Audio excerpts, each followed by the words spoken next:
Hello and welcome back. Well, it wouldn't be a Student Hub Live event with something to do with planetary sciences. And I'm joined by Jarvis, who is an astrophysicist. And we're going to be talking about the School of Physical Sciences Open Day on Thursday. So what we need to know is it going to be as good as this? And will you have cake and biscuits? It will be far better than this, of course.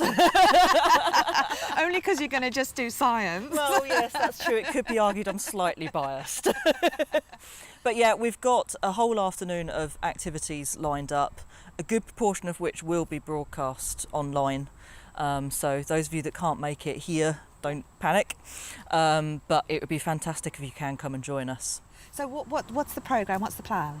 Okay, what we've got is we're starting at 1 o'clock, so plenty of time to get here. And we've got lab tours going around 4 different sets of our labs, so focusing on the different discipline areas within physical sciences. So that's physics, astronomy, planetary science and space instrumentation. So you'll get a little bit of everything. We've also got a whole series of ongoing activities allowing you to explore particularly the planetary science and astronomy side of things, which will feature our little friend here that we'll come on to later. Yes. We've got a whole series of lectures going on as well, but throughout all of this we'll be broadcasting live on Facebook via the STEM pages. Okay. So come and find us on there. And then in the middle of the day, again broadcast live, we've got the inauguration of the Coast and Pirate telescopes. Wow. Now, where are these? They're somewhere very exciting, Oh aren't yes, they? absolutely. Again, highly biased given I'm an astrophysicist. But yes, we have Coast and Pirate based on the island of Tenerife. So we're way up on Mount Teide. Yeah. Pirate was originally established as a bit of a test bed on the island of Majorca. Again, tough work, but has now moved to Tenerife, and we've got its partner facility, Coast. And so these are 2 sort of half-metre class optical telescopes, which we are using primarily in the case of Pirate for research and undergraduate and postgraduate teaching. So students get the chance to use these facilities as part of their studies. And then Coast is a very similar facility, but offered on a subscription service. So absolutely anybody can access Coast and make use of, I'm going to anthropomorphise now, can make use of her for whatever they want to do. But they are truly fantastic facilities, they really are. So what other events are on other than this launch on your open day? You talked about the lectures and the lab tours and things like that. Yes, we've got the observatory here on site, the George Abel Observatory. That's open for visitors. Yeah. Hopefully, if the weather holds out, we'll have some solar observing going on. But it's very much a day geared towards both current and prospective students. Okay. So it's a chance for people to meet the academics, you know, behind all of these fantastic textbooks that we have. Some of the associate lecturers and staff tutors, again, behind the modules, to actually interact with those people. And we'll have a session set up in the Beryl Cafe where you can possibly get cake and biscuits, but where you can also have a chat one-to-one or small group chat with staff tutors, with academics, and decide on what your next step might be, or indeed if you're considering studying with us, your first step might be. So it's a great opportunity to actually get face-to-face and touch some of this stuff that you deal with remotely so often. Well, Stuart says if they're biscuits, he's in. So that's one for Excellent. you. Good, So good. how many people can come? How do they register? And also, I want you to tell me about this online thing that how they can sort of participate if they can't get here. Absolutely. First of all, how you physically get involved. We've got an Eventbrite page set up, on which you can register for whichever sessions of the open day you want. Unfortunately, the telescope inauguration has proved extremely popular, so that's already booked out, but that could only take 100 anyway. The rest of the open day is open to many, many more. I think we've capped it at about 500, so there's still plenty of places left. So if you're in the Milton Keynes area, do please come along. It's going to be a fantastic day. And can they just turn up, or do they have to register using this Eventbrite page? Ideally, please do register. It helps us keep track of numbers. numbers. Yeah, sure. But worst case scenario, just come along anyway. You'll be welcomed with open arms. Brilliant. And then the online sort of side. Online side of things, as I say, with the telescope inauguration already sold out, you can't be there personally. Yeah. However, that is going to be broadcast live via the STEM web pages. As part of that session, we're linking up live with the director of the Institute of the Canaries, who are hosting the telescopes. So we're connecting with him on La Palma. And then we're connecting with our Associate Dean of Academic Excellence, Nick Braithwaite, and the School of Physical Sciences Director of Teaching, Ulrich Kolb, who is also the PI of the telescopes, actually up on the top of Mount Tady, fingers crossed. So we're a little bit nervous about this, but it should be absolutely fantastic. So you can certainly connect to that live. So that's 3 until 4 o'clock. And then, as I say, we've got the Facebook live streaming, sort of 1 until 3, that will give everyone online a snapshot of the activities going on, so all the lab tours and so forth, if you can't get here personally. Excellent. And of course, Nick is a common guest at Student Hub Live events with his live and fabulous experience, my favourite, involving a microwave. But you're telling us about all of these exciting things, and yes, you bring the Philae Lander miniature model here today. So what is the plan with this, and why is this so exciting, other than the people who've been regularly watching Student Hub Live and Monica Grady may know about? But for people who don't know what we do at the OU and how involved we are in planetary sciences, what did you want to mention? I've brought Philae along today because Philae is quite a major part of the planetary sciences and space instrumentation disciplines of the School of Physical Sciences. She will feature quite heavily in the open day, because in the foyer of the Robert Hooke building here in Milton Keynes, we've got a quarter scale model. The real thing was about a metre or so. We've got the quarter scale model that in fact you can pull to bits and have a look at the insides. So there'll be some of the scientists that were, and indeed still are, directly involved in that mission there to talk to people, because of course it's influenced our curriculum quite a lot. Yeah. There's been a huge amount of interest from students. But I've brought it along not only because of that, but also because of my role within the School of Physical Sciences. I'm essentially the Public Engagement Officer, which is a very grand title for someone who likes to go out, talk to other people until she's blue in the face and bounce up and down about everything that the School of Physical Sciences does. Which is a lot, so you've got a big job. Which is a lot, yes, absolutely. So of course we think up interesting ways of putting across everything that we do.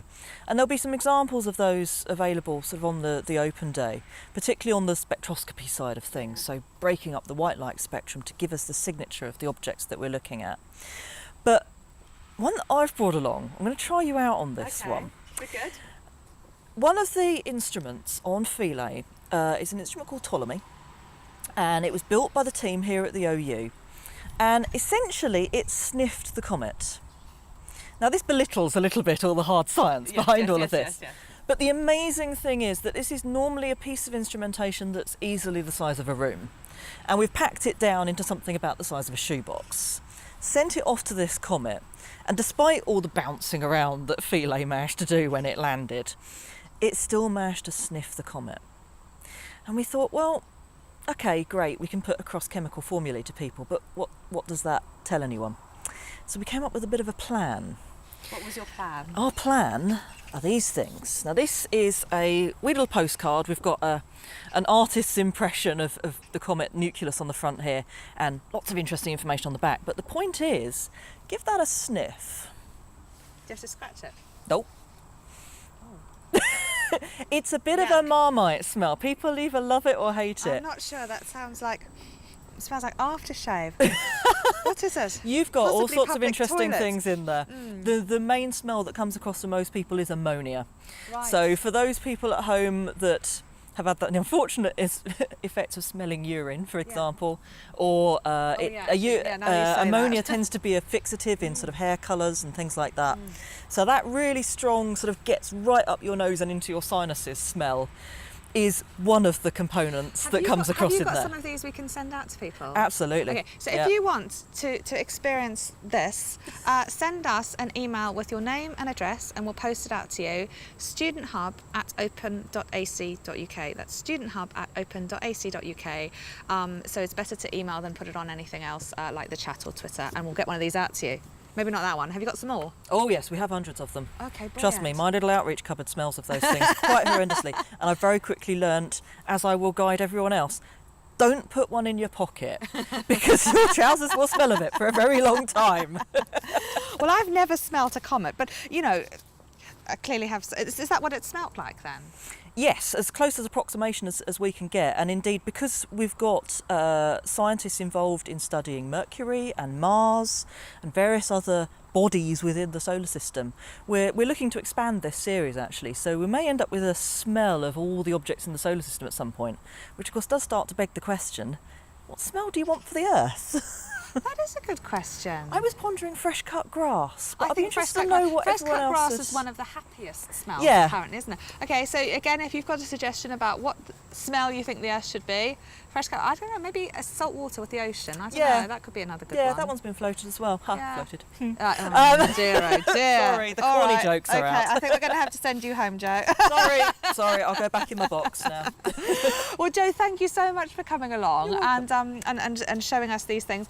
And don't forget, you are so welcome. If you want to come up on campus on Thursday from 1 o'clock, come to the School of Physical Sciences Open Day. You don't have to be a registered student, but you can come and see lectures, meet the academics, and they're a fabulous, fabulous bunch. You will be very, very welcome there. So you can also connect with them on Facebook, the STEM account. Just Google STEM not Google STEM. I hear you've been Google scholaring a lot of things actually this afternoon. But yeah, if you just look on Facebook, STEM, and then you can connect with them, and that will give you more information as well. And there are some links on our resources page of the Student Hub Live website. So that is all we've got time for today. I hope you've had a really good open day. I hope we've introduced you to some of the wonderful, friendly people. And it's been great to see so many of you who've come to Student Hub Live events. I hope you've liked connecting with us. Like I said before, we are going to have another event on the 31st of July. And that's going to be thinking ahead. So we're going to look at transitioning from level 1 to level 2, year 1 to level 2, what happens if you need to resit one of your exams, etc., or end of module assessments. And we're going to have some really, really good advice to get you starting to think about your studies. And then in September, we're back, we're boot camping, we're getting you all ready, and then we're going to have our freshers induction event as well. So there's lots of opportunity to connect with us. But do click on the Count Me In button if you haven't already, and we'll fill you in on our next events. You can also tell us what you think, or if there's a session you'd particularly like us to run, fill in that feedback form, which again is on the Student Hub Live website. We'll hopefully be back with our brand spanking new website very, very soon, which will be a lot slicker and cleaner and have lots of catch up. And if you've missed any of today's sessions, they'll be available on the catch up very soon, so you can look back and see some of the really, really good advice and experience that we've covered today. In particular, if you're a current student, check out the session we did on online rooms. That'll be really useful for you to have a sneak preview about how your online tuition may look this coming autumn. So HJ, some final thoughts from you? Oh.